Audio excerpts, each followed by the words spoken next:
રોડમાં પાણી ભરાયા. ઓઢવના આદિનાથ નગરમાં પાણી ભરાયેલા જોવા મળી રહ્યા છે. પાણી ભરાતા વાહન ચાલકોને ભારે હાલાકીનો સામનો કરવો પડી રહ્યો છે. 3 દિવસે પાણીનો નિકાલ થાય છે તેવી સ્થાનિકોની ફરિયાદ છે. છેલ્લા 5 વર્ષથી આ સમસ્યા છે, પરંતુ તેનું નિરાકરણ નથી આવતું.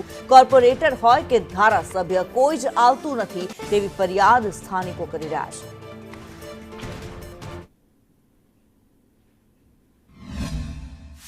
અમદાવાદ શહેરમાં વરસાદ વરસતાની સાથે જ મુખ્ય રોડ ગાયબ થતા હોય છે અને રોડ ઉપર પાણી ભરાતા હોય છે. આ દ્રશ્ય અમદાવાદ શહેરના ઓઢવ વોર્ડમાં આવેલા આદિનાથ નગર વિસ્તારના છે કે જ્યાં આગળ મુખ્ય રોડ ઉપર ઢીચણસમા પાણી ભરાયા છે અને અહીંયા પાણી ભરાતાની સાથે જ પાણીના નિકાલ માટેની કોઈ વ્યવસ્થા નથી, જેના કારણે 3 દિવસ સુધી આ રોડ ઉપર પાણી ભરાતા હોય છે, જેના કારણે વાહન વ્યવહાર ઠપ થતો હોય છે. વાહન ચાલકોને આજુબાજુના વિસ્તારમાંથી ફરીને આવવું પડતું હોય છે. તો અહીંયાથી 2 થી 2.5 કિલોમીટર લાગે અને અહીંયાથી અડધો કિલોમીટર લાગે ફરીને જઈએ તો, અને 3 દિવસ પાણી સલંગ રહે છે. અહીંયા કેટલું ભરાતું હોય છે? ઢીચણ સુધી કે કમર સુધી પાણી હોય છે? પાણી કમર સુધી ભરાઈ જાય છે. ઘરમાં પાણી આવે? હા, ઘરમાં તો એ લોકોને બહુ પરેશાની છે. આપણે આસારામ સોસાયટીમાં એમ અત્યારે વચ્ચે ઘૂસી ગયો હતો.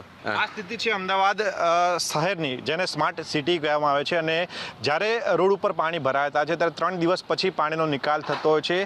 આ પરિસ્થિતિ અમદાવાદ શહેરના મોટાભાગના નીચાણવાળા વિસ્તારની છે કે જ્યાં આ પ્રકારની સ્થિતિનું સર્જન થતું છે. ખાસ કરીને પૂર્વ અમદાવાદ વિસ્તારના વર્ષોથી એવું કહેવાય છે કે કોર્પોરેશન છે તે અમદાવાદ શહેર એટલે કે પૂર્વ અમદાવાદ સાથે અન્યાય કરે છે, કામો નથી થતા. આ એ દ્રશ્ય બતાવી રહ્યા છે, કારણ કે છેલ્લા 5 વર્ષથી અહીંયા પાણી ભરાવાની સમસ્યા છે, તેનું કોઈ નિરાકરણ નથી આવ્યું. ન તો કોઈ કોર્પોરેટર જોવા આવે છે, ન તો કોઈ ધારાસભ્ય જોવા આવે છે. ફક્ત ને ફક્ત પબ્લિક, જે સામાન્ય પબ્લિક છે, તેમને આ પાણીમાંથી પસાર થઈને હેરાન થવાનો વારો આવતો હોય છે. કેમેરા પર્સન કુંતલ મહેતા સાથે પ્રતિક જાદવ, સંદેશ ન્યૂઝ, અમદાવાદ.